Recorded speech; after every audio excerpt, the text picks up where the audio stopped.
Pahalgam, operation सिंदूर, Donald Trump, इस सब को मिला के 25 घंटे चर्चा होनी है। 25 घंटे भारत की संसद में, 16 घंटा लोकसभा में और 9 घंटा राज्यसभा में। तो अब सत्ता पक्ष वालों को भी और विपक्ष वालों को भी अभी से गुनगुना पानी पीना शुरू कर देना चाहिए, ताकि गला ठीक रहे, गले में खराश ना रहे। मेहमानों साहब का परिचय करा दे। रत्नाकर सिंह साहब हैं, प्रवक्ता हैं भारतीय जनता पार्टी के। रत्नाकर जी का स्वागत है। धर्मेंद्र सिंह जी हैं, समाजवादी पार्टी के प्रवक्ता। धर्मेंद्र जी का बहुत स्वागत है। विवेक नारायण जी हैं, कांग्रेस के नेता। विवेक जी का बहुत स्वागत है। मनीषा वाजपेयी जी हैं, राजनीतिक विश्लेषक। मनीषा जी का बहुत स्वागत। मनीषा जी, जो माना जा रहा था, जिसकी आशंका तो मैं नहीं कहूँगा, जिसकी उम्मीद थी कि जैसे ही मानसून सत्र में बद्रीनाथ केदारनाथ की तरह दरवाजा खुलेगा संसद का, वैसे ही हल्ला हंगामा और तनाव टकराव ये सब देखने को मिलेगा। क्योंकि विपक्ष तो पहले ही चाह रहा था कि एक स्पेशल सेशन कन्वीन हो। तब सरकार ने कहा था कि इतनी जल्दी क्या है, जुलाई के तीसरे हफ्ते तो मिल ही रहे हैं, तभी बात कर लेंगे। तो आज उसकी झांकी तो दिख गई टकराव की, लोकसभा में भी दिख गई और राज्यसभा में भी दिख गई। अंत में तय हुआ कि भाई 25 घंटे बात कर लेंगे इस पर, 9 घंटे राज्यसभा में, 16 घंटे लोकसभा में। अब सबसे बड़ा मुद्दा जो मुझे लग रहा है वो इस पूरे उसमें दो दिख रहे हैं। एक, पहलगांव में हमला कैसे हुआ, एक, और हमला हो गया तो फिर वो आतंकी पकड़े क्यों नहीं गए, ये बात मुझे समझ में आई, विपक्ष का कोर इशू। और एक दूसरा कोर इशू ये है कि ये जो चचा ट्रंप हैं, ये 24 बार ताल ठोक चुके हैं अब तक। वो खड़गे जी पूरी लिस्ट लाए थे कि 24 बार वो बयान दे चुके हैं कि हम ही ने कराया जो कुछ कराया। मुझे लग रहा है ये दो चीजें ऐसी हैं जिन पर विपक्ष अपना सारा अभियान फोकस करेगा। मनीषा जी। जी अमिताभ जी, नमस्कार। सर्वप्रथम जी नमस्कार। आप बिल्कुल सही कह रहे हैं कि जो विपक्ष का एक मुद्दा बनाया है पहलगाम का इशू, बार बार कहते हैं और हर बार एक काउंटिंग करके चलते हैं कि ट्रंप क्या कह रहे हैं और उनको कोट करते हैं।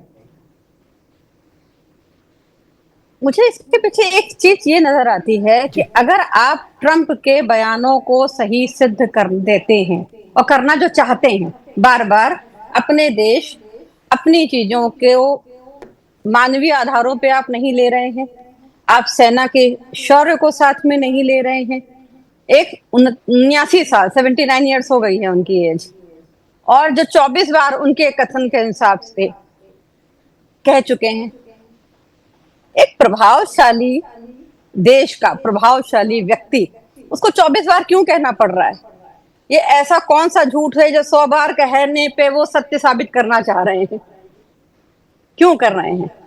तो कहीं ना कहीं तो उनकी बात पे हम अविश्वास प्रकट करते हैं कि उन्हें क्यों कहना पड़ रहा है बार बार कि हमने ये प्रतिनिधित्व करा और हमारा देश इस बात को नहीं मान रहा है। और हमारा देश साथ में है पहलगाम में जिन्होंने सेना, जिन्होंने अपना शौर्य प्रदर्शन किया, और उन महिलाओं के साथ जिसका नाम भी एक बड़ा भावनात्मक नाम है, ऑपरेशन सिंदूर, उनके साथ कि हमारे देश में कोई भी ऐसी घटना कहीं भी होगी तो हम उसका जवाब देंगे, और दिया भी।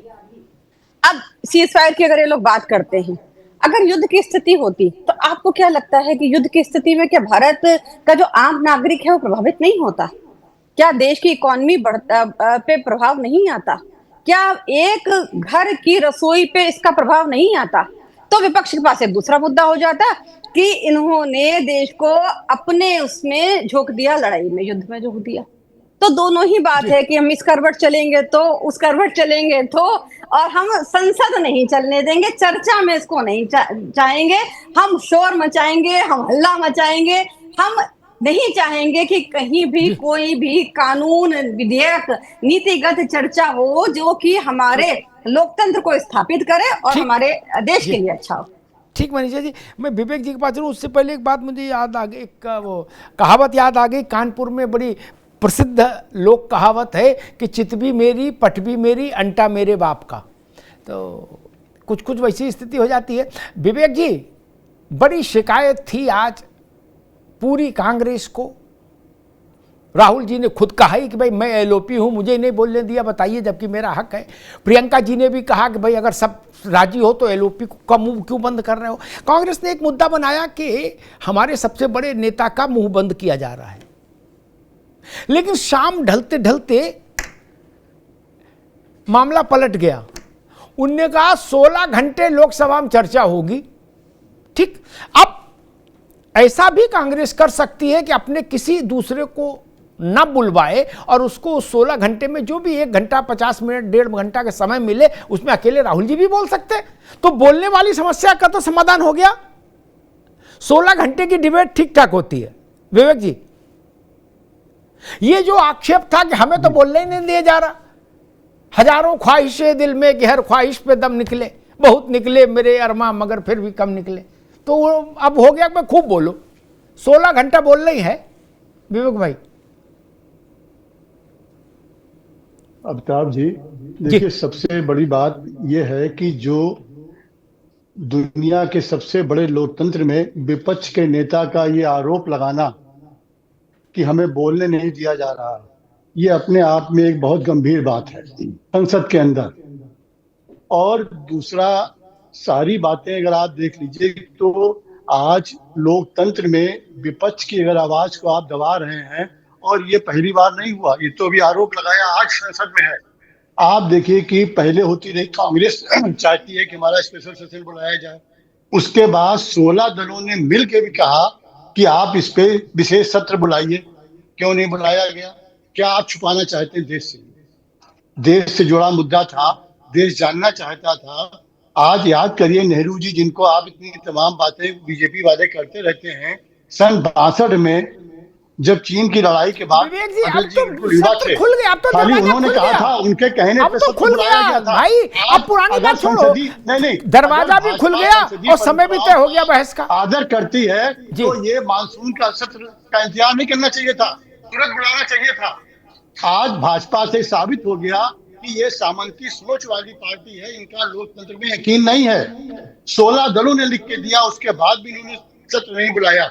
आपने सब अच्छा किया था, तो आपको संसद के अंदर सत्र बुलाने में क्या परेशानी थी?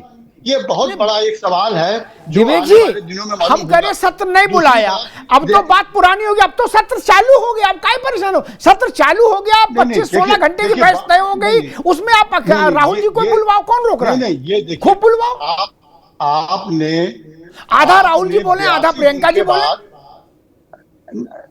नहीं, वो लेकिन आपने उस समय क्यों नहीं बुलाया?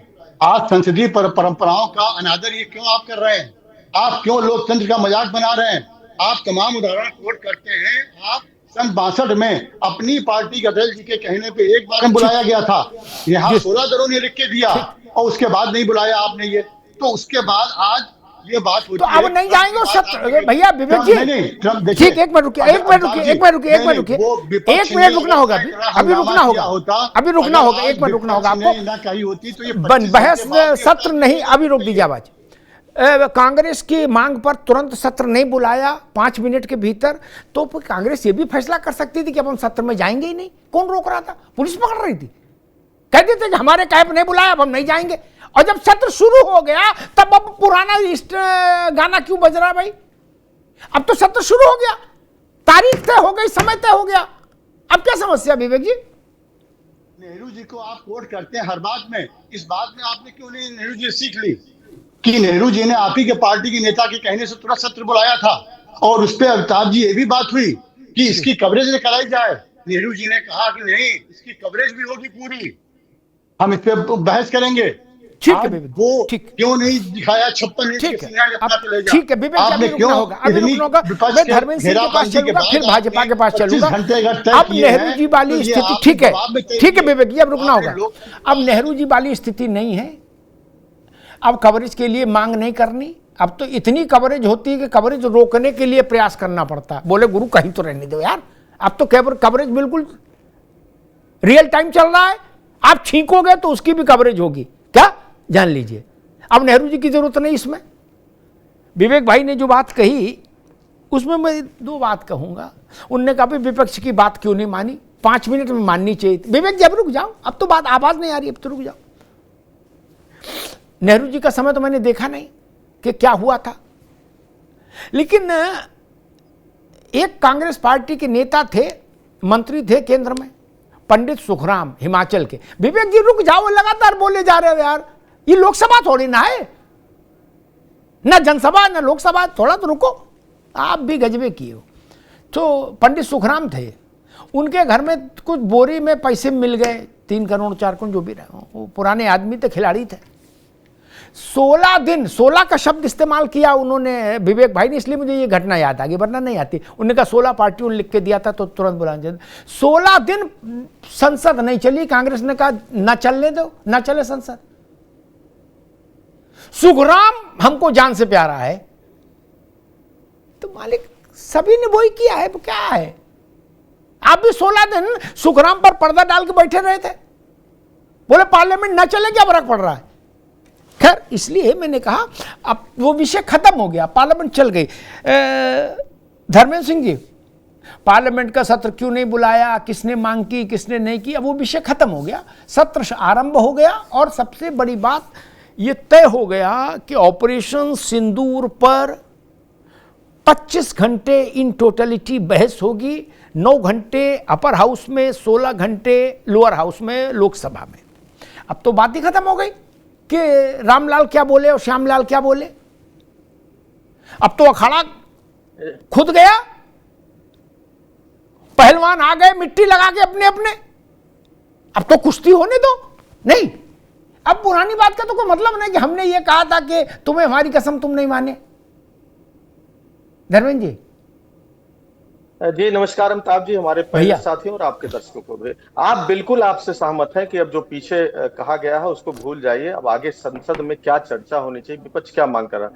विपक्ष यही कह रहा है जो आपने बताया शुरुआती अपने रिमार्क में, 22 अप्रैल जो घटना हुई, पहलगाम आतंकी घटना, उसके बाद ऑपरेशन सिंदूर हुआ, ऑपरेशन सिंदूर के बाद दोनों देश की सुरक्षा और खुफिया तंत्र की विफलता पर मांग की गई विपक्ष द्वारा चर्चा हो, संसद में चर्चा हो, बाहर भी मांग करते रहे, पहले वो सब पीछे चला गया।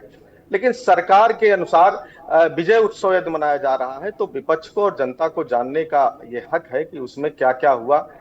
विशेष रूप से अभी हमारी मनीषा जी कह रही थी कि जो है ट्रंप पे आप लोग क्यों कूदते हैं। भाई ट्रंप एक बार बोले चाहे 24 बार बोले, ट्रंप पे हम लोग बिल्कुल नहीं उछल रहे हैं।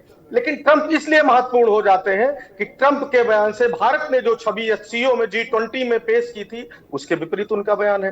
राष्ट्रीय सुरक्षा, आतंकवाद का के खिलाफ जो हमारा कड़ा रुख भारत का, जो अक्सर प्रधानमंत्री जी अपने बयानों में लेके आते हैं, आत्मनिर्भरता की बात करते हैं, कूटनीतिक स्वायत्तता की बात करते हैं, उस पर जो है फॉरेन इंटरवेंशन की बात जब आ जाती है ट्रंप के बयान से तो उस पर हमारे धक्का लगता है। और ट्रंप इसलिए भी महत्वपूर्ण है, 2019 में यूएसए में कौन गया था हाउडी मोदी करने, तो क्या कहा था मोदी जी ने, अब की बार ट्रंप सरकार, और मोदी जी ने कहा था मेरे दोस्त ट्रंप, माय फ्रेंड ट्रंप, कहा था कि नहीं कहा था, इसलिए भी महत्वपूर्ण है। 2020 में जब अहमदाबाद में ट्रंप चच्चा जिसको अमिताभ जी कहते हैं और उनके साथ उनकी मेलानिया दोनों लोग आए, तो दोनों लोगों का क्या स्वागत, 1 लाख देशवासी खड़े होकर के स्टेडियम में ताली बजा रहे थे, नमस्ते ट्रंप चचा, नमस्ते ट्रंप चचा, नमस्ते ट्रंप चचा। और वो क्या कहते थे, आई लव मोदी, कहा था कि नहीं कहा था। ट्रंप को मोदी जी ने भारत का सच्चा दोस्त कहा था कि नहीं कहा था। तो सवाल, अगर ट्रंप कुछ कहेंगे, चूंकि नरेंद्र मोदी जी के दोस्त हैं, भारत के प्रधानमंत्री के दोस्त हैं, अमेरिका जैसे राष्ट्र के राष्ट्रपति हैं, तो उनके प्रत्येक बात पर हम लोग को सवाल करने का हक उठता है। दूसरी बात, हम कह रहे हैं विदेशी दावे जो भी आ रहे हैं, संसद में क्या चाहिए, प्रधानमंत्री जी कहें, आए और सदन में बताएं कि नहीं ट्रंप ने जो कहा वो झूठ है। ट्रंप ने कहा 5 फाइटर जेट, आपने ओपनिंग रिमार्क में कहा, मैं नाम नहीं लेने वाला था, लेकिन 5 फाइटर जेट मार गिराए। हम विजय उत्सव मना रहे हैं, हमको जानने का हक है कि हमने पाकिस्तान का मारा है, कि चाइना का मारा है, कि तुर्की वाले का मारा है। ये जानने का एक देशवासी के नाते विपक्ष के नेताओं को, विपक्ष के लीडर्स को, और जब अनकंडीशनल सपोर्ट राष्ट्र हित में दिया है तो जानने का हक है। कम से कम हम भी तो मनाए, हम भी तो जो है ये कहें कि नहीं ये जो लोग कह रहे हैं सही है, और ट्रंप के बयानों पर भी प्रधानमंत्री जी की सफाई आ जाए। जो प्रधानमंत्री जी कहेंगे पूरा देश उसी को मानेगा। 2-3 चीजें और है संसद में जिस पर हम लोग चर्चा करते हैं। बिहार चुनाव है, SIR पे चर्चा चाहता है। भाई सरकार क्यों भाग रही है? सबसे पहले जब आप इतने दिन बाद संसद तक चला तो सबसे महत्वपूर्ण था, अमिताभ जी देखिए अन्यथा मत लीजिएगा, हम लोग भी चाहते हैं संविधान सम्मत कार्रवाई हो, लेकिन जो व्यक्तिगत सवाल है, गोरखपुर 30 सेकंड सर, फिर हम कह रहे हैं इससे गोरखपुर के किस पर कहाँ व्यक्तिगत किसकी नियुक्ति हुई, कहाँ क्या हुआ, इससे ज्यादा महत्वपूर्ण चर्चा है। और सरकार को तैयारी का पूरा अवसर भी मिला है, संसद सत्र उन्होंने बुलाया है, तो आते ही इसमें क्या दिक्कत है? पहलगाम में जो विफलता हुई हो, अगर कुछ या चूक हुई उस पर चर्चा हो, ऑपरेशन सिंदूर की सफलता पर चर्चा हो, ट्रंप के बयान पर चर्चा हो, फाइटर जेट पर चर्चा हो, SIR पर चर्चा हो, तो ये इसमें सरकार क्यों भाग रही है? इसमें खुल के खुले मन, ठीक है धर्मेंद्र जी, सारे सवालों का जवाब आ जाना चाहिए। ठीक, मैं रत्नाकर जी के पास चलूं बीजेपी उससे 2-3 बातें। पहली चीज समझनी चाहिए, सरकार भाजपा की रही हो या कांग्रेस की रही हो या तीसरे मोर्चे की रही हो, मैंने सब सरकारें देखी पिछले 38-40 साल से, तो सारी सरकारें, सारे मंत्री प्रधानमंत्री देख लिए मैंने बड़े करीब से। आज सत्र शुरू हुआ, आज दरवाजा खुला, 50 मुद्दे लिस्टेड हैं, 50 पे आज ही चर्चा हो जाए 5 ही मिनट में, क्योंकि जिसका छूट गया वही तख्ती ले रहा, वो कह रहा हमारी गला घोट रहे हो, हमारी नहीं सुनोगे। सबकी तो एक साथ नहीं सुनी जा सकती। इस टेक्सचर्ड बहस को इसीलिए किया जाता है, इसीलिए बिजनेस एडवाइजरी कमेटी है कि बाहर आप टीवी को दिखाने के लिए हल्ला मचा लो, फिर हल्ला मचाने के बाद ठंडा पानी पियो और BSC में आ जाओ, बिजनेस एडवाइजरी कमेटी में। उसी में यह तय हुआ कि 16 घंटे बहस होगी। यह धरना प्रदर्शन से तय नहीं हो सकता मित्र। और धर्मेंद्र भाई ने एक बात कही, पहले भी शायद हमने इस पर एक टिप्पणी की थी, शायद वही रहे उन्हीं के साथ या किसी और के साथ। आप कूटनीतिक जगत की व्यवहारिक मान्यताओं को भी समझना पड़ेगा हमको। क्या हमको अवसर मिला हो या ना मिला हो, लेकिन समझना पड़ेगा। विदेशी नेताओं के बारे में जब भी संबोधन होता है तो उसमें बहुत सहज परंपरा है, माय डियर फ्रेंड, ये बहुत सामान्य परंपरा है। पार्लियामेंट में भी ये परंपरा निभाई जाती है। अगर आदमी कोई बहुत खड़ूस नहीं है तो ये परंपरा होती, मेरे काबिल दोस्त, मेरे मित्र। अखिलेश जी कह रहे थे, क्या मित्र हो ये जरूरी नहीं होता है, जानी दुश्मन हो धर्मेंद्र भैया तब भी बोलना यही पड़ता है। क्या 307 करके आए हो फिर भी यही बोलना पड़ेगा। और सुप्रीम कोर्ट में भी यही बोला जाता है एक दूसरे वकील के खिलाफ, जज भी यही लिखता है, लर्नेड काउंसिल। और जो जब वकील बोलते हैं तो वो कहते हैं मेरे काबिल दोस्त। इसलिए इस पर बहुत दुखी ना हो, ना गुस्सा हो कि ये क्यों कहा ट्रंप हमारे मित्र, अरे ये कहीं ट्रंप हमारे दुश्मन, ये बोलता है क्या कोई? कनेडी के लिए भी भारत यही बोलता था, रूजवेल्ट के लिए भी यही बोलता था, बुश सीनियर के लिए भी यही बोलता था, बुश जूनियर राष्ट्रपति हुए उनके लिए भी, ओबामा के लिए भी, क्लिंटन के लिए भी। किसने कहा अरे क्लिंटन वाह इधर आ, ऐसा तो किसी ने बोला। जैसे हम लोग इटावा बोल सकते हैं, फरुखाबाद बोल सकते हैं, ऐसे तो नहीं बोलेंगे ए ट्रंप वाह इधर आ, ऐसे तो नहीं बोलता है कोई कूटनीति में यार। आप इसको सवाल बना रहे हो। और एक बात ठीक धर्मेंद्र जी ने कहा कि एक बार सरकार बता दे हम मान लेंगे, लेकिन मेरी समझ ये कहती 24 बार ट्रंप बोले, 48 बार सरकार बोले, कितने 24 दूनी 48, विपक्ष मानेगा तब भी नहीं। क्या लिख लो, अरे महाराज आप जब से राजनीति कर रहे होंगे उससे पहले समय से हम सरकारें देख रहे, पार्लियामेंट की बहस बाबू, हमें मालूम कौन किसकी मानता है, कोई नहीं मानता, कोई नहीं मानता। इसलिए इस बहस में तो नहीं पढ़ना चाहिए। 24 बार ट्रंप बोला, 48 बार सरकार बोल दे कि ट्रंप गलत बोल रहे, फिर भी आप कहोगे नहीं द्रौपदी मुर्मू से कहलवाओ, क्या तब मानेंगे। बोले मुर्मू बोले, प्रेसिडेंट से प्रेसिडेंट का जड़ा का हो, क्या बोले प्रधानमंत्री का मामला नहीं चलेगा, क्यों बोले राष्ट्रपति से राष्ट्रपति का खंडन कराओ। ठीक है, लोकतंत्र की खूबसूरती यही है कि मैं चाहे ये करूं, मैं चाहे वो करूं, मेरी मर्जी। क्या रत्नाकर जी आपकी सरकार पर आरोप है कि आप नेता विपक्ष को भी नहीं बोलने देते, और राहुल जी के शब्द में कहूं तो आपने LOP का मुंह बंद करने की कोशिश की। और दूसरा, ये जो आपके ट्रंप जी हैं, ये जान लो पहले हम लोग गांव देहात सुनते थे, मेरी बात से विवेक जी भी सहमत होंगे, धर्मेंद्र जी भी और मनीषा जी भी, कि भाई ऐसी जगह से गुजर गए कहीं दोपहरी में जेठ की, पीपल के नीचे से, तो भूत चढ़ गया। विवेक जी, होता था ना पहले, ब्रह्म राक्षस चढ़ जाता था। धर्मेंद्र भाई सुने हो कि पीपल के नीचे से लग रहा चाचा गुजर गए होंगे दोपहरी में, तो बोले वहां हो जाता है। और तभी लोग कहते हैं खुशबू लगा के ना जाओ, नहीं तो भूत पकड़ लेगा। ट्रंप आपके लिए उसी स्थिति में आ गए हैं भैया रत्नाकर जी, ना निगले जाएंगे ना उगले जाएंगे। क्या कौ रहीम कैसे निभे बेर केर को संग, बेडोलत रसा अपने उनके फाटत अंग। चाचा भी मानने को तैयार नहीं कि मान लो एक ही 2 बार बोल देते, वो कैलेंडर पर निशान लगा लेते, एक हफ्ता हो गया, बोले एक बार और बोलो कि मैंने कराया था। रत्नाकर जी, आपको नहीं लगता कि ये तो बवाल हो गया, मतलब गले पड़ गया? क्योंकि विश्व में और कोई नेता होता वो 1-2 बार बोल के चुप हो जाता, लेकिन ट्रंप भी ट्रंप है, क्या वो आपका बीपी बढ़ाए रहते हैं? रत्नाकर जी जी अमिताभ जी, देखिए आपने कहा ना कि ट्रंप 24 बार बोले और सरकार अगर 48 बार भी बोले तो भी विपक्ष जो है कहेगा कि राष्ट्रपति से राष्ट्रपति की जो है बात कराओ। तो ये विपक्ष जो है वो किसी भी हमारे उत्तर से संतुष्ट नहीं होगा और वो जनता को यह हमेशा गुमराह करने की कोशिश करेगा कि हमने जो कार्रवाई की वो कहीं ना कहीं वो कार्रवाई संतोषजनक नहीं रही है और ये सरकार विफल रही है। हमेशा विफलता ये दिखाना चाहिए।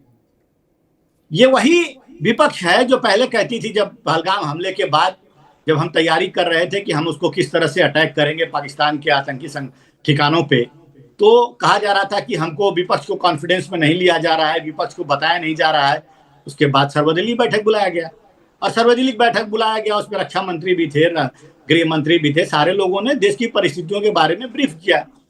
उसके बाद जब ये मांग भी पूरी कर दी गई तो उसके बाद ये हुआ कि भाई प्रधानमंत्री जी क्यों नहीं आए सर्वदलीय बैठक में, प्रधानमंत्री जी अभी तक चुप क्यों हैं?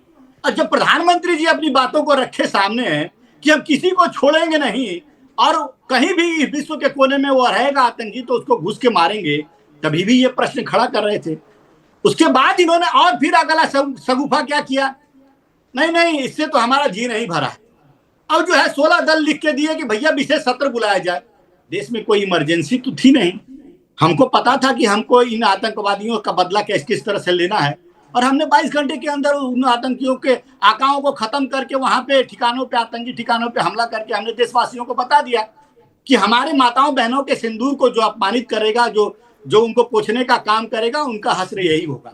विशेष सत्र बुलाओ, विशेष सत्र बुलाओ। अरे भैया 1 महीने बाद मानसून सत्र है, जितने भी प्रश्न होंगे आप जवाब ले लो।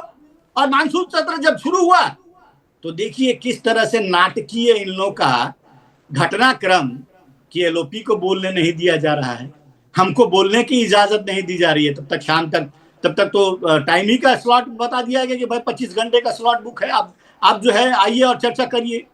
16 घंटे जो है लोकसभा में, 9 घंटे राज्यसभा में। अब चुप हो गए। लेकिन कहीं ना कहीं देखिए ये हम हमेशा से सरकार जो है ये कहती है विपक्ष को कि आइए आप सदन में चर्चा करिए, नियमता जो है उसके अनुसार जो है चर्चा करिए। लेकिन इनको करना है जनता को गुमराह।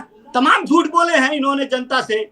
इतने राहुल गांधी ने कहा जेट मार दिए गए, गिरा दिए गए, तमाम तरह के झूठ बोले जाते हैं पहलगाम हमला को लेकर के और पाकिस्तान के आतंकी ठिकानों के ऊपर हमला किया। तो इनको अभी डर है। ठीक है रत्नाकर बाबू, एक बात सुन लो मेरी। मैं तो देखो उतना बहुत ज्ञानी आदमी नहीं, मैं तो व्यावहारिक आदमी हूँ, जो सामान्य आदमी समझता हूँ वैसी बात जानता हूँ। आप ट्रंप को फोन करके क्यों नहीं कहते कि चाचा तुम्हें हमारी कसम आप मान जाओ? हैं कब तक बोलते रहोगे? नहीं,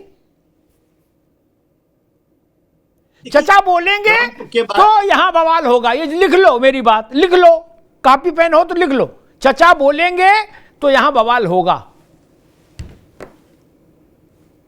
देखिए अमिताभ जी, विदेश नीति के तहत कोई भी राष्ट्राध्यक्ष दूसरे राष्ट्राध्यक्ष को ये नहीं कह सकता कि जैसे मोदी जी झूठ बोल रहे हैं, या यहाँ का प्रधानमंत्री कोई राष्ट्रपति को, वहां के अमेरिका के राष्ट्रपति को ये नहीं कहेंगे कि वो झूठ बोल रहे हैं। उनकी अपनी राजनीति है, अपने विदेश नीति है, उनको नोबेल पुरस्कार चाहिए और मैं तो कहूंगा कि राहुल गांधी और अखिलेश यादव भी कह दें कि इजराइल और ईरान में उन्होंने शांति समझौता कराया, रूस यूक्रेन में उन्होंने शांति समझौता कराया, भारत पाकिस्तान में शांति समझौता कराया। भैया दे दो इनको नोबेल पुरस्कार, दे ही दो, अभी लगे हाथों मांग कर दें ये, अगर इतने ही ट्रम्प चचा के बातों पे इनको विश्वास है। लेकिन ये क्या है ना, पिक एंड चूज की राजनीति करती है। ट्रम्प जो इनके मशरफ के लायक जो बात कहेंगे उसको पकड़ेंगे, लेकिन ट्रम्प जो है अगले दिन उस बातों को कहेंगे कि जब हमने नहीं कराया है, ठीक रहता जी कराया तो उसको नहीं पकड़ेंगे। ठीक। मुझे याद है, मनीषा जा रहे हैं, मुझे याद है इसी दरमियान ट्रंप ने एक बार, इसलिए मैंने कहा ट्रंप तो ट्रंप है, ट्रंप ने एक बार कहा कि मोदी महान नेता हैं। क्या? जब ट्रंप की बात आप तुलसी का पत्ता गंगा जल रख के हथेली पे ऐसे ले रहे हो कि वेद वाक्य जनार्दनम, ट्रंप वाक्य जनार्दनम, कि जो ट्रंप ने बोला वही जनार्दन का वाक्य माना जाएगा, तो इस बात को भी ले लो कि ट्रंप, फिर मोदी महान है। फिर तो कांग्रेस को और सपा को कहना चाहिए कि हाँ हमने मान लिया कि ट्रंप की बात है तो फिर मान लो। नहीं ना, आप भी तो कड़वा कड़वा थू मीठा मीठा गप कर रहे हो। खैर मनीषा जी, मेरे ख्याल से मेरे स्मरण में ऐसा कोई अवसर नहीं आता जब अमेरिकी राष्ट्रपति भारत की डोमेस्टिक पॉलिटिक्स का केंद्र बन गया हो, भारत की देशी राजनीति का, आंतरिक राजनीति का धुरी और केंद्र बिंदु बन गया हो अमेरिकी राष्ट्रपति। ऐसा कभी नहीं हुआ। 71 की लड़ाई में भी नहीं हुआ जब अमेरिका हमारे विरुद्ध पाकिस्तान के साथ खड़ा था और इंदिरा जी प्राइम मिनिस्टर थी, तब भी अमेरिकी राष्ट्रपति निक्सन और वो सब लोग यहां केंद्रीय मुद्दा नहीं बने थे। ये पहली बार मैं देख रहा हूं कि ट्रंप भारत के केंद्रीय मुद्दे हो गए। विपक्ष के एजेंडे का सबसे पहला पॉइंट है ट्रंप। मनीषा वाजपेयी जी, एक बड़ी प्रचलित कहावत है कि कौवा कान ले गया। कान को नहीं देखना है, कौवे के पीछे भागना है। मुझे यही लग रहा है कि ये एक भ्रमित करने वाली बातचीत है। और जो आपने अपने आप ही कह दिया, जो बात मैं कहना चाह रही थी वही आपने कह दिया कि या तो फिर ट्रंप को पूरी तरह से आप मान लो ना। जब ट्रंप कह रहे थे कि मोदी हमारे दोस्त है, मोदी महान है, मोदी अच्छा कर रहे हैं, भारत अग्रसर है, भारत विकसित देश बन जाएगा, भारत ये भारत वो, मोदी की अगुवाई में भारत बढ़ रहा है, तो आप ट्रंप को नहीं मान रहे थे। अब 79 ईयर्स के ट्रंप कुछ भी कह रहे हैं, अब आप उनके पीछे लग गए। क्यों? क्योंकि उसमें आपकी जो अपनी राजनीति है वो सफलता के को छू सकती है, इतना सिर्फ नैरेटिव है। और आज का ये जो हल्ला है, जो आपने भी बात कही, मैं उसी बात को कहना चाहूंगी कि 25 घंटे 16 घंटे प्लस 9 घंटे मिलने के बाद भी विपक्ष नहीं आएगा एक लाइन पे। और 16 जो अभी सारी बात चल रही है कि 16 दलों ने ये लिख करके दिया, ये 16 दल हल्ला मचाने में, शोर करने में, नारे तख्ती, इसके लिए तो साथ में है, लेकिन जब स्टेट की बात आ जाती है ये साथ में नहीं आते। चाहे बंगाल के चुनाव आ जाए, दिल्ली के चुनाव आ जाए, उत्तर प्रदेश के चुनाव आ जाए, हरियाणा के चुनाव आ जाए, सब फिर अलग अलग स्टेट की राजनीति, कोई नेतृत्व नहीं है, सब जगह पे सब फेल है। हमारे जो धर्मेंद्र जी हैं, धर्मेंद्र जी मित्रता की बात कर रहे थे कि उन्होंने कह दिया कि जो है मोदी जी ने कह दिया माय फ्रेंड, और उन्होंने कह दिया माय फ्रेंड, और ये फ्रेंडशिप कहाँ है?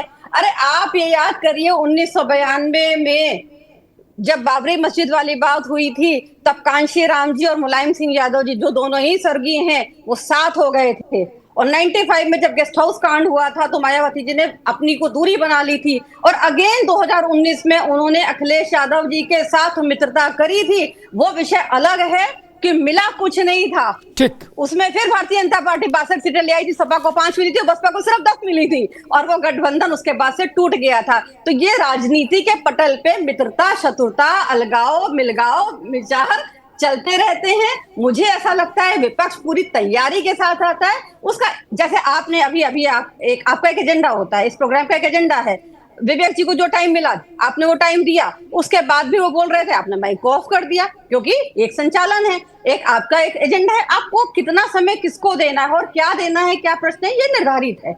ऐसे ही लोकसभा में बड़ा पटल है, वहां पे भी तय होता है। जी ठीक बात है। विवेक जी, पुराने मिट्टी डालो, अब 16 घंटा लोकसभा में, 9 घंटा राज्यसभा में। नहीं, मेरे ख्याल से 25 घंटा बहुत, कितना भी बड़ा विषय हो 25 घंटा पर्याप्त समय है। नहीं, अब एक शिकायत तो दूर हो जाएगी कि हमें बोलने नहीं देते, नहीं, इसके बाद तो फिर नहीं रहेगी शिकायत। 16 घंटा लोकसभा में जड़ाका है और 9 घंटे राज्यसभा में। विवेक जी, अमिताभ जी, ये 16 घंटे और 9 घंटे की बात कि ये नौबत यहाँ अगर विपक्ष इस तरह से ना करता तो ये क्या करते। आज अगर आप 25 घंटे की बात कर रहे हैं तो ये 25 घंटे इन्होंने इतना सब करने के बाद सब किया। अगर इनकी नीयत साफ होती, कुछ न छुपा रहे होते, तो अमिताभ जी सोचिए, एक इतना बड़ा देश से जुड़ा मामला था, पहलगांव की मामूली घटना नहीं थी, तो उसके लिए देश का सबसे बड़ा लोकतंत्र का मंडल संसद के सत्र बुलाने में क्या दिक्कत थी। ये बहुत अहम सवाल है। देखिए, बाकी तकनीकी पहलुओं पे तो हम नहीं जा सकते हैं, लेकिन आप विद्वान तरीके लोग जाएंगे। लेकिन एक मोटी सी बात थी कि जिसके लिए 16 दल कह रहे हैं, जहां पूरा 140 करोड़ की नुमाइंदगी जो हमारा हाउस कर रहा है, उसमें आप क्यों नहीं उसको बुला के वहां बात कर रहे हैं। और आप बात में देखिए, भाजपा का जो डीएनए रहा है पिछले 11 सालों में, ये हर बात के लिए नेहरू जी को दोषी ठहराते हैं, कहीं इंदिरा जी को इमरजेंसी की अभी तक मनाते हैं। ये उन्होंने देखा कि अटल जी ने क्या कहा था और कांग्रेस ने किस तरह उसको मान के किया, ये नहीं देखा। आज ये एक कठिनी करनी का फर्क है, बात है। ट्रंप की आप बात करते हैं कि मुद्दा क्यों बना।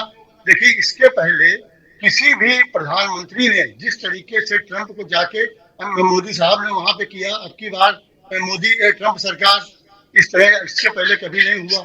दूसरा, जिस तरीके से अहमदाबाद में नमस्ते ट्रंप का आयोजन किया गया, वो भी शायद ऐतिहासिक था।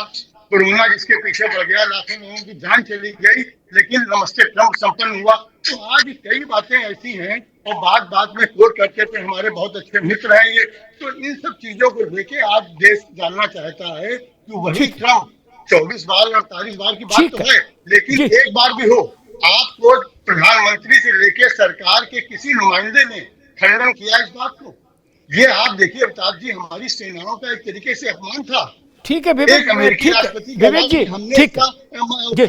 हमने सीज फायर कराया जब हम जीत के नजदीक थे। अरे अब तो सारे फायर लोकसभा में आ जाएंगे। अब तो आज इसलिए ये बात हो रही है कि आप कहते हैं मनोबल। विवेक जी, अभी रुकना होगा, अभी रुकना होगा। मैं धर्मेंद्र जी के पास इससे जुड़ा मुद्दा था, ठीक है विवेक जी, ठीक है, अपमान से जुड़ा। आपका ना आपकी जवाब दिया ना आपकी सरकार ने जवाब दिया। विवेक, ठीक है, बेशर्मी की हद देखिए। आप कहने वाले ये पराकाष्ठा है बेशर्मी की। आप देखिए अहंकार। अब भाई रुकिए, मुझे है क्या। हाँ, अब रुकिए। विवेक नारायण जी ने कहा कि ऐसा कभी नहीं हुआ कि किसी ने माई फ्रेंड बोला हो। हम लोग कई बार विस्मृत कर जाते हैं। जब चीन ने हमला किया, जाके गूगल पे चेक कर लीजिएगा, मेरे पास तो गूगल है नहीं, आप लोगों के पास होगा, वहां चेक कर लीजिएगा। जब चीन ने भारत पर हमला किया और भारत एक शर्मनाक पराजय से दो चार हुआ, उससे पहले देश के पहले प्रधानमंत्री पंडित जवाहरलाल नेहरू चीन के राष्ट्रपति को अपना मित्र ही बताते थे।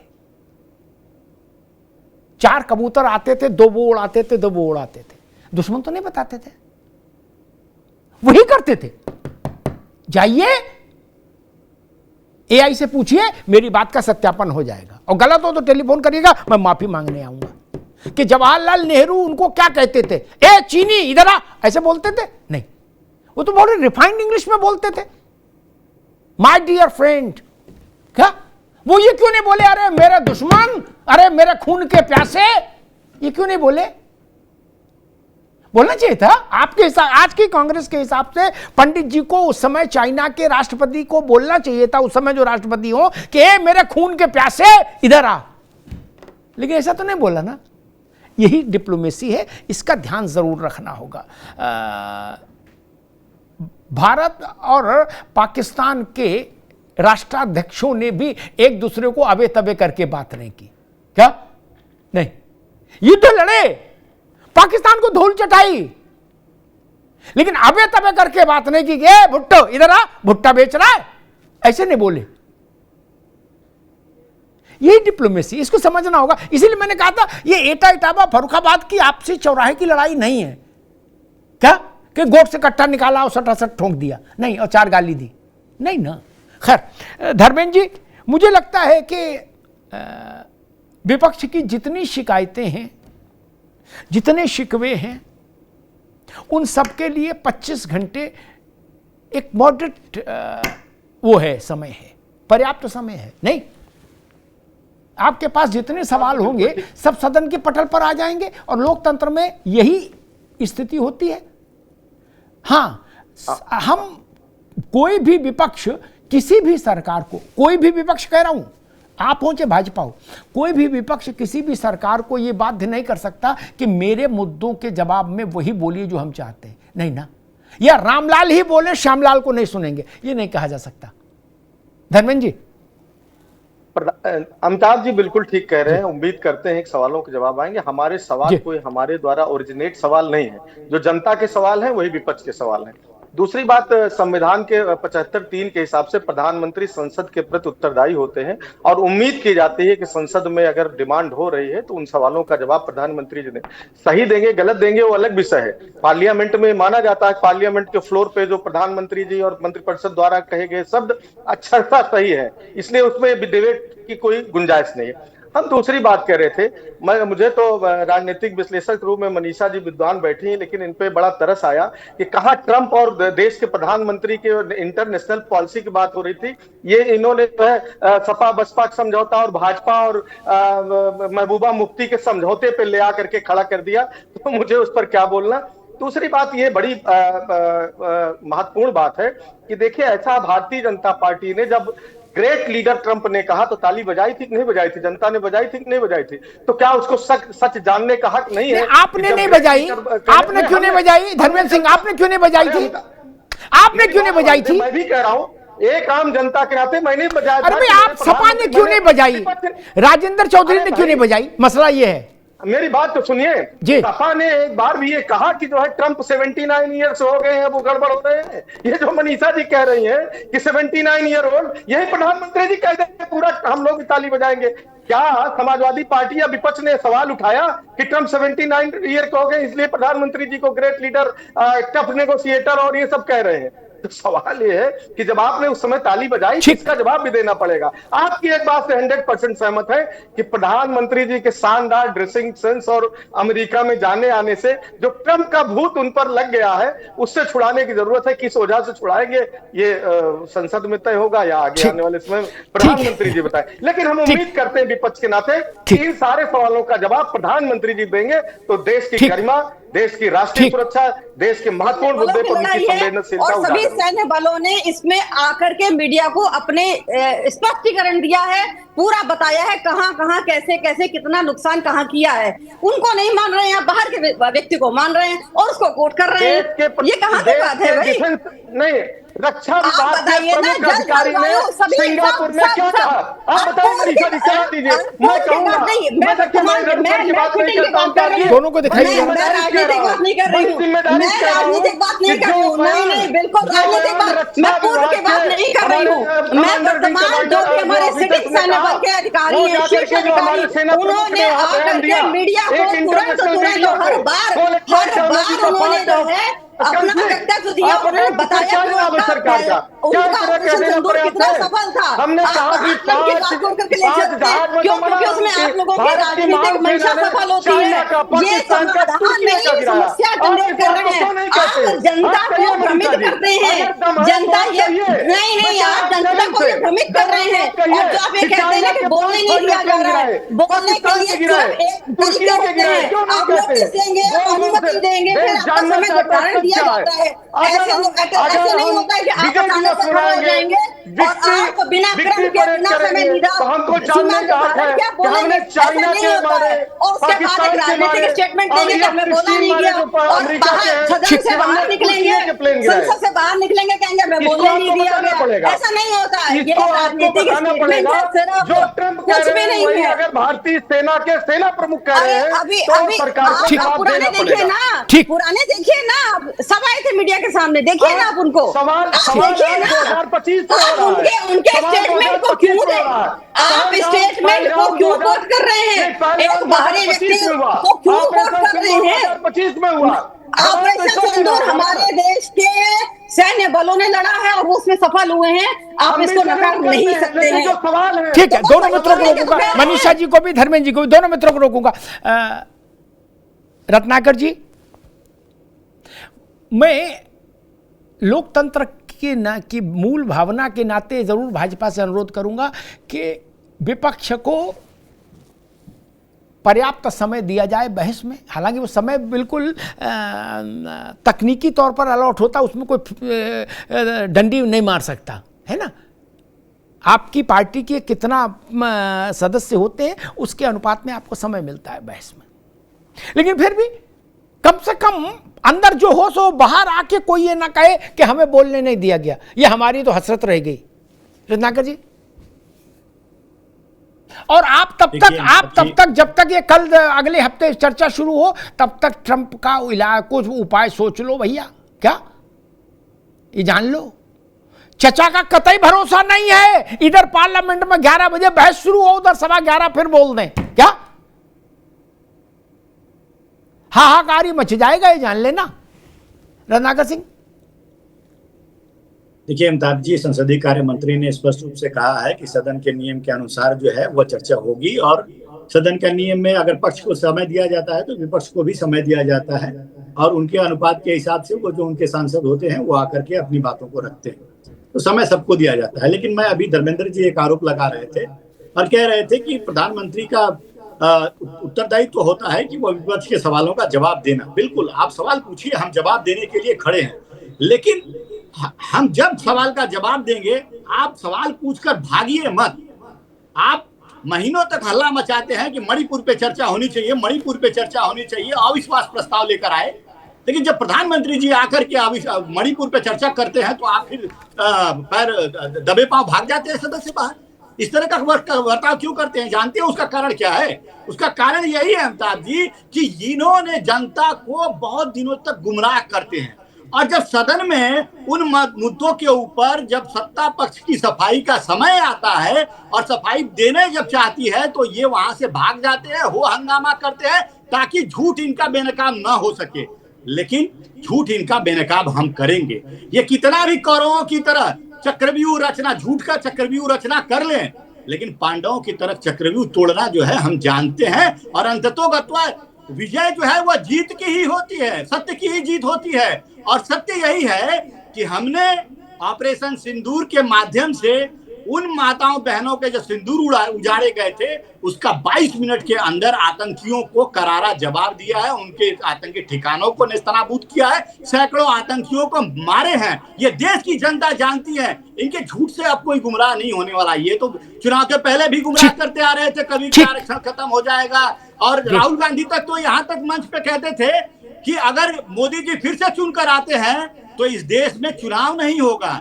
तो राहुल गांधी जी की बातों का कितना सत्यापित किया जा सकता है वो आगामी चुनाव के नतीजों के हिसाब से। ठीक है रत्नाकर भाई, समय समाप्त हो रहा है, चुनाव में गड़बड़ी हो रही है। ठीक, समय समाप्त हो रहा है। बारे में लिखे जी धर्मेंद्र जी, सारे मुद्दों पर एक दिन में चर्चा नहीं हो सकती, ना यहाँ ना वहां। उसके लिए बात तेजस्वी लड़ रहे हैं लड़ाई, कहाँ है अभी चक्कर? अभी तो यूपी में आया नहीं, आएगा तब फिर अपन फिर चर्चा कर लेंगे। वो यूपी में भी आना है, इसलिए एनर्जी वहां के लिए बचा के रखो। खैर, 1 घंटे बहस चली। मैं फिर कहूंगा विपक्ष के अपने मित्रों से भी, अमेरिकी राष्ट्रपति डोनाल्ड ट्रंप पर बहुत सारा दांव मत लगाइए। वो कब कौन सा कौतुक करेंगे इसकी कोई गारंटी नहीं ले सकता। मैं फिर कह रहा हूं बड़ी गंभीरता से, कांग्रेस से भी और इंडिया अलायंस के दूसरे नेताओं से भी, आप ट्रंप को अपना पोस्टर बॉय मत बनाइए। क्या भरोसा कल ट्रंप कह दे कि the great leader, the great Indian prime minister my dear friend Narendra Modi, तब क्या कहां मुंह दिखाओगे? तब क्या करोगे? तो क्या करोगे? आप तो ऐसा कहने से रोक तो लोगे नहीं ट्रंप को। जब ये नहीं रोक पाए वो कहने से जो आपको सूट कर रहा है, तो आप कैसे रोक लोगे जो इनको सूट करेगा वो कहने से? उनको वो मलंग है, कुछ भी कह सकते हैं। इतना दूर तक न जाओ उन पर। मैं मतलब मित्रता वाली सलाह दे रहा हूं कि फिर लौटना मुश्किल हो जाए, कहां मुंह छुपाएं। पार्लियामेंट में सरकार क्या कहेगी, विपक्ष क्या कहेगा, ये उनका प्रोरोगेटिव है।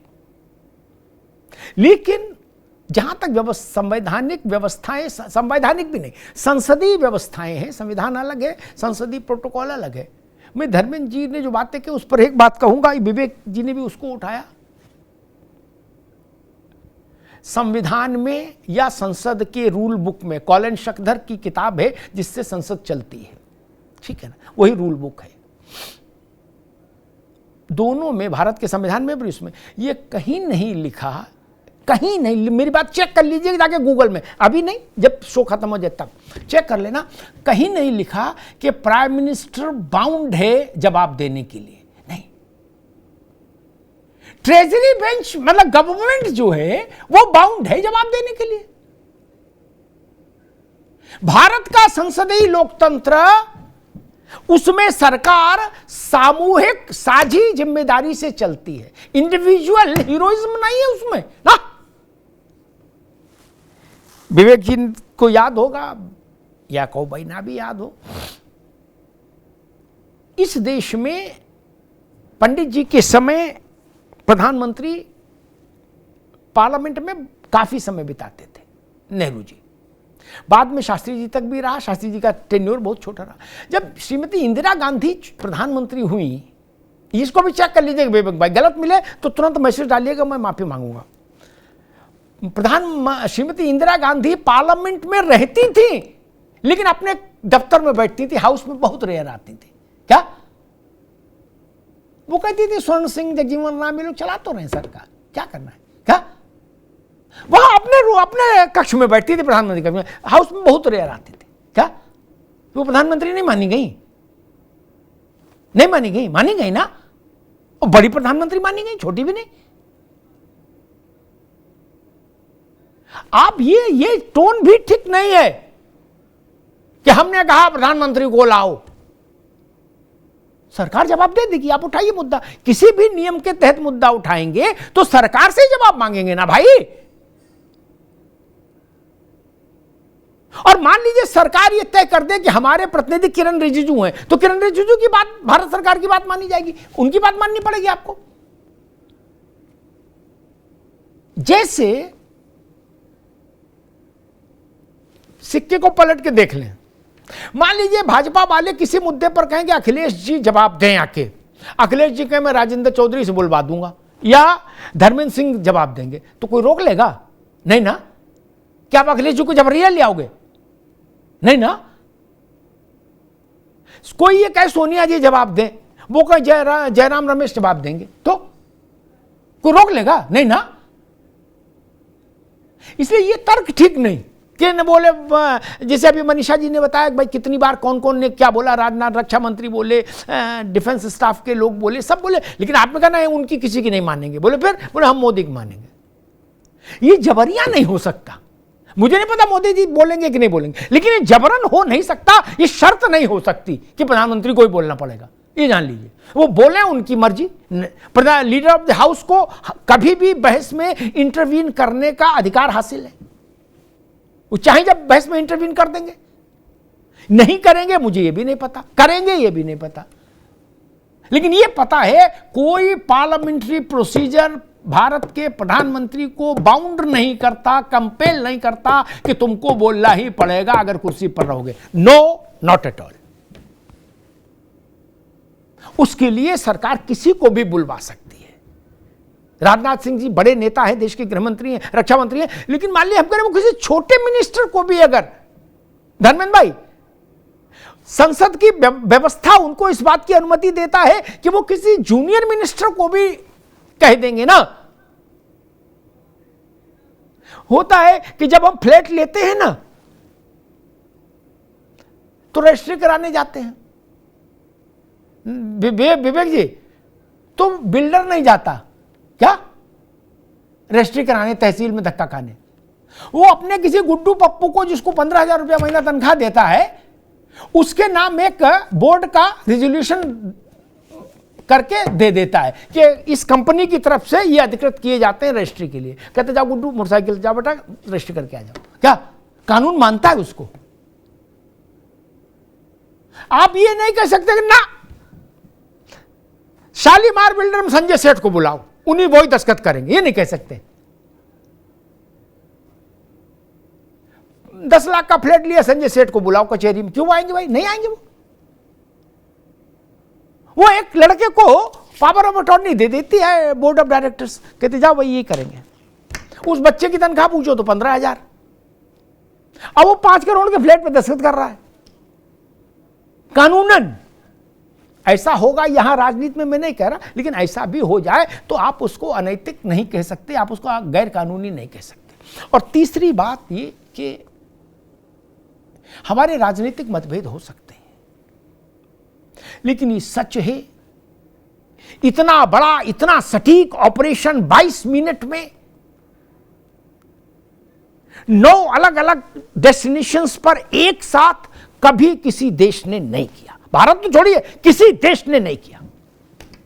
अमेरिका ने, इजराइल ने हमसे बेहतर परफॉर्मेंस वाले ऑपरेशंस को अंजाम दिया होगा, लेकिन एक साथ 9 जगह 22 मिनट में खेल खत्म कर देना, ये कभी नहीं हुआ। ये छोटी उपलब्धि है क्या? इस उपलब्धि को सपा बसपा भाजपा कांग्रेस की चौसर पर आप लाके धूल धूसरित करना चाहते हैं? कौन क्या कह रहा है, उसके क्या मंतव्य हैं, क्या उसके पीछे उसकी मानसिकता है, वो जाने। हम इस बात पर भरोसा करेंगे मेरे देश का सैनिक क्या बोल रहा है, उसको चुनाव नहीं लड़ना। मेरे देश की सेना जो कह रही है, मेरे लिए वही जनार्दन का वाक्य है। कहा गया ब्रह्म वाक्य जनार्दनम, मैं कहता हूं सेना वाक्य जनार्दनम। मेरे देश की सेना, वो सिपाही हो, सेना का जवान हो या सेनाध्यक्ष हो, वो जो कहेंगे मैं उसी को अंतिम सत्य मानूंगा। राजनीतिक लोगों की बात को अंतिम सत्य नहीं मानूंगा। और मुझे लगता है देश का भी मानस यही है। ये देश सेना पर भरोसा करता है। अगर क्रेडिबिलिटी की बात करेंगे, इस देश में आप जाके कोई जनमत संग्रह करें कि सबसे ज्यादा लोग विश्वसनीय किसको मानते हैं, किसके प्रति श्रद्धा रखते हैं, तो उसमें सेना का नाम सबसे ऊपर होगा। जो सेना कह रही है उसको सुनिए, उसको मानिए, उस पर भरोसा करिए। हाँ, कभी कभी इंटरटेनमेंट का मन हो तो चचा की बात भी सुन लीजिए, लेकिन अन्यथा हमारे देश की सेना जो कह रही है, हमारे लिए वही गीता है, वही कुरान है, वही बाइबल है, वही वेद का वाक्य है। धन्यवाद।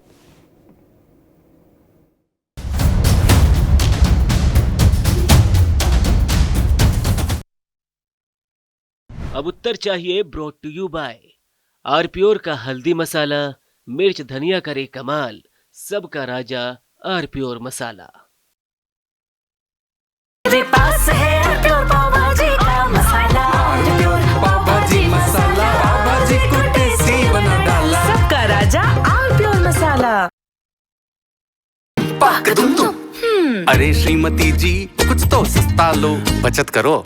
नहीं श्रीमान जी, सब बढ़िया लो, रहने दीजिए। इसमें क्या खास बात है? थोड़े में ज्यादा स्वाद, यही तो है इसकी खास बात। वाओ मामा, क्या स्वाद है। अरे मेरे राजा, सबका राजा आरप्योर मसाला। दादी के हाथों का जादू और खुशबू से महकता घर, माँ की मुस्कुराहट और खाने की सुगंध। MDH गरम मसाला, क्योंकि हर रिश्ता है स्वाद से जुड़ा। थोड़े में ज्यादा स्वाद, यही तो है इसकी खास बात। वाओ मामा, क्या स्वाद है। अरे मेरे राजा, सबका राजा आरप्योर मसाला।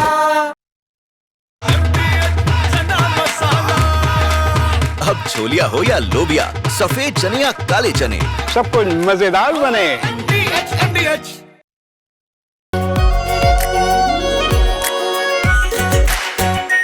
आरप्योर shahi paneer masala, delicious, healthy everyday. Secret recipe MDH का जीरा सिप जल जीरा मसाला।